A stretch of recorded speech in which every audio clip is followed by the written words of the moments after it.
ఖమ్మం జిల్లా వైరా ఎమ్మెల్యే రామదాస్ నాయక్ గారు మనతో ఉన్నారు. ఆయనతో మాట్లాడదాం. సార్ నమస్తే, welcome to VT news conclave. Thank you so much for coming to conclave. Next 10 yearsలో తెలంగాణ డెవలప్మెంట్కి సంబంధించి మీ ప్లాన్స్ ఎలా ఉండబోతున్నాయి? పర్టికులర్గా మీ కాన్స్టిట్యున్సీకి సంబంధించి మీ డెవలప్మెంట్ ఏ విధంగా ప్లాన్ చేసుకున్నారు? అందరికీ నమస్కారం. ప్రధానంగా వేట్యూ న్యూస్ సిబ్బందికి నమస్కారం తెలియజేస్తూ, తెలంగాణ రాష్ట్రం ఖమ్మం జిల్లా వైరా నియోజకవర్గం 6 మండలాలతోని కూడిన కలిసి ఉన్న నియోజకవర్గం. పూర్తిగా గిరిజన ప్రాంతం, గిరిజన నియోజకవర్గం. ఆ ప్రాంతం అంతా కూడా పూర్తిగా వ్యవసాయ కూలీలు, నిరుద్యోగులతో ఉన్న ప్రాంతం. ఇటు ఆంధ్ర, ఇటు హైదరాబాద్, తెలంగాణ, అటు ఒరిస్సా, ఛత్తీస్గఢ్ రాష్ట్రాలకి మధ్యలో ఉంటుంది వైరా నియోజకవర్గం.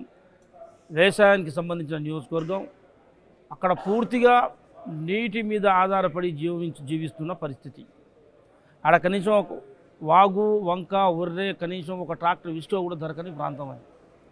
ఆనాడు పెద్దలు వెంగళరావు గారు నాగార్జున సాగర్ నీళ్ళని పాలేరు, ఖమ్మం, వైరా మీదకెళ్ళి ఆంధ్ర ప్రాంతానికి పోయిన పరిస్థితి.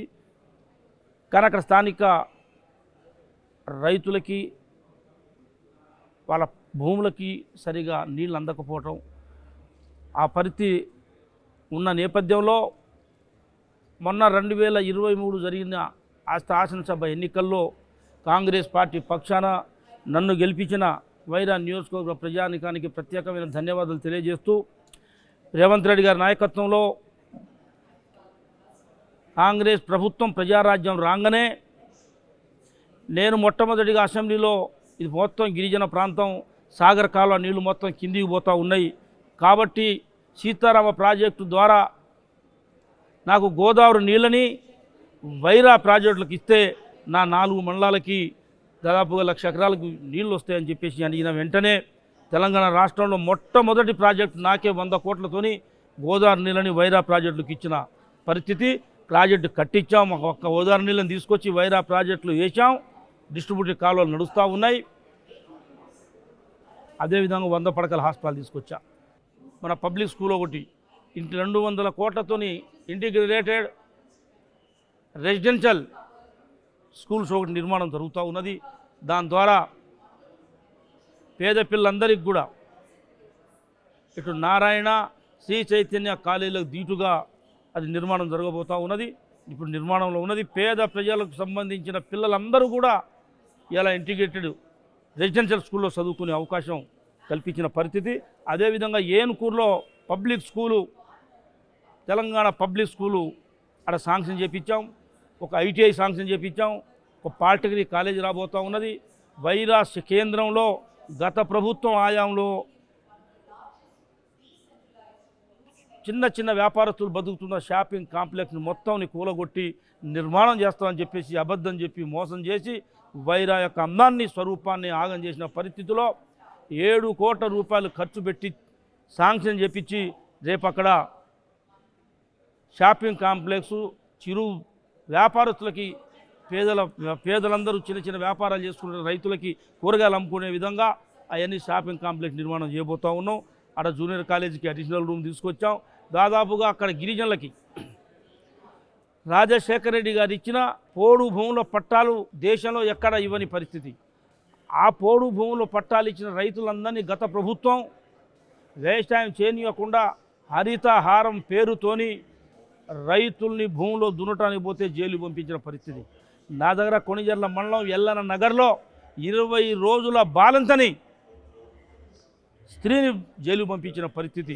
ఆ రోజు అధికారం లేమ్యం అయినా ఆనాడు CLP నాయకుడిగా భట్టి విక్రమార్క గారిని, సీతక్క గారిని తీసుకొని ఆ ప్రాంతానికి పోయా. ఆ రోజే మాట ఇచ్చి, ఆ రోజే అనుకున్నాం మేము, ఏదైతే రాజశేఖర రెడ్డి గారు పోడు భూముల పట్టాలు ఇచ్చిండో వాటన్నిటినీ ప్రభుత్వం, కాంగ్రెస్ ప్రభుత్వం అధికారం రాగానే, నేను ఎమ్మెల్యే కాగానే 100 106 ప్రభుత్వాన్ని ఒప్పించి మీ వ్యవసాయ బోర్లు వేపిస్తానని మాట ఇచ్చిన పరిస్థితి. దేవుని దేవల్ల ప్రజలందరూ కాంగ్రెస్ ప్రభుత్వాన్ని అధికారంలో తీసుకొచ్చారు.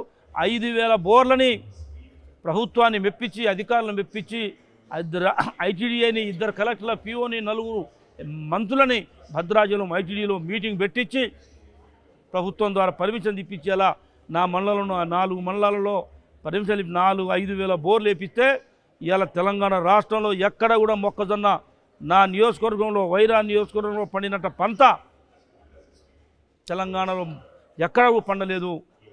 అటువంటి పరిస్థితి ఈ ప్రభుత్వం ద్వారా కల్పించాం. ఇవాళ రైతులు 2 పంటలు పండించుకున్న పరిస్థితి హ్యాపీగా ఉన్నారు. ఇంకా డిగ్రీ కాలేజీలు రావాల్సిన అవసరం ఉంది, డయానిక్ సెంటర్లు రావాల్సిన ఉంది. డయానిక్ సెంటర్ ఒకటి మనం శాంక్షన్ చేయించా. ఇంకా అక్కడ చదువుకున్న నిరుద్యోగ యువకులకి పెద్ద ఎత్తున 15,000 మందితోని జాబ్ మేళా పెట్టించాను 6 నెలల క్రితం. ఇప్పటిదాకా ఎక్కడా కూడా అంత పెద్ద జాబ్ మేళా ఎక్కడ జరగలేదు. 6,500 మందికి ప్రైవేట్ కంపెనీల్లో ఉద్యోగాలు ఇప్పించి 7వ తరగతి పాస్ అయిన వాళ్ళకి మొదలు పెట్టుకొని పీజీలు చేసుకున్న వాళ్ళు, బీటెక్లు ఎంటెక్లు చేసుకున్న వాళ్ళు కూడా ఆ రోజు ఇంటర్వ్యూకి వచ్చారు. వాళ్ళందరికీ భోజన సదుపాయాలు కల్పించి సాయంత్రం వరకు వాళ్ళకి జాబ్ మేళా మొత్తం 98 కంపెనీలను పిలిపించి పెద్ద ఎత్తున జాబ్ మేళా ఏర్పాటు చేశాం. మొత్తం 5-6 వేల మందికి అక్కడికక్కడి చిన్నదో పెద్దో ఉద్యోగాలు ఇప్పించిన పరిస్థితి ఉంది. ఇంకా నీటి వసతి ఆ ప్రాంతానికి అవసరం ఉంది, రహదారులు అవసరం ఉన్నది. గతంలో ఐటీడీఏ ఇందిరాగాంధీ గారు ఉన్నప్పుడు గిరిజనుల కోసం ఇంటిగ్రేటెడ్ డెవలప్మెంట్ ఏజెన్సీలు అని చెప్పేసి ఐటీడీఏల పేరుతోని గిరిజనుల కోసం ఒక సంస్థను ఏర్పాటు చేసింది. ఆ ఐటీడీఏల్లో ఆదిలాబాద్ నుంచి మొదలు పెట్టుకొని ఖమ్మం భద్రాచలం వరకు ఒక ఐఏఎస్ ఆఫీసర్ని పెట్టి అన్ని డిపార్ట్మెంట్లకు సంబంధించిన అధికారులను పెట్టి ఒక మినీ సెక్రటేరియట్లుగా నడిపి గిరిజనులకి అన్ని రకాల అభివృద్ధి కార్యక్రమాలు చేసిన పరిస్థితి ఉన్నది. ఇవాళ గత ప్రభుత్వంలో ఐటీడీఏలు అన్నీ మొత్తం ఆగమైపోయినాయి. ఆ సంస్థని పూర్తి ఎత్తేసే పరిస్థితి, నిర్వహణ చేసిన పరిస్థితి ఉంటే మళ్ళీ కాంగ్రెస్ ప్రభుత్వం అధికారం రాగానే గిరిజనులందరికీ రైతులు ఇప్పియాలని, మన బోర్లు వేయాలని ఇవాళ ఐటీడీఏ ద్వారా మళ్ళా కొద్దిగా ఇప్పుడే మన ఇండ్ల నిర్మాణం, ఇందిరమ్మ ఇండ్ల నిర్మాణం జరుగుతుంది. దేశ చరిత్రలో మోదీ గారి రాష్ట్రంలో కూడా 5 లక్షల రూపాయల ఖరీదు చేసే ఇందిరమ్మ ఇండ్లు ఇది తెలంగాణ రాష్ట్రానికి సాధ్యపడింది. నా దగ్గర 3,500 ఇండ్లు ఫస్ట్ ఫేజ్లో కట్టించా. మళ్ళీ ఐటీడీఏ నుంచి స్పెషల్ కోటా కింద 750 ఇండ్లు తీసుకొచ్చా. అన్ని రకాల అభివృద్ధులు, రహదారులు పెద్ద ఎత్తున ప్రజలు ఆశించిన విధంగా కార్యక్రమాలు జరుగుతూ ఉన్నాయి. రేషన్ కార్డులు, సన్న బియ్యం, ఉచిత బస్సులు, ఏదైతే ఉచిత విద్యుత్ బిల్లులు, ఇవన్నీ కూడా రుణం, వడ్డీ లేని రుణాలు ఇలా ప్రజలకు ఇస్తున్న నేపథ్యంలో పెద్ద ఎత్తున కాంగ్రెస్ పార్టీని అభిమానిస్తున్న పరిస్థితి ఉన్నది.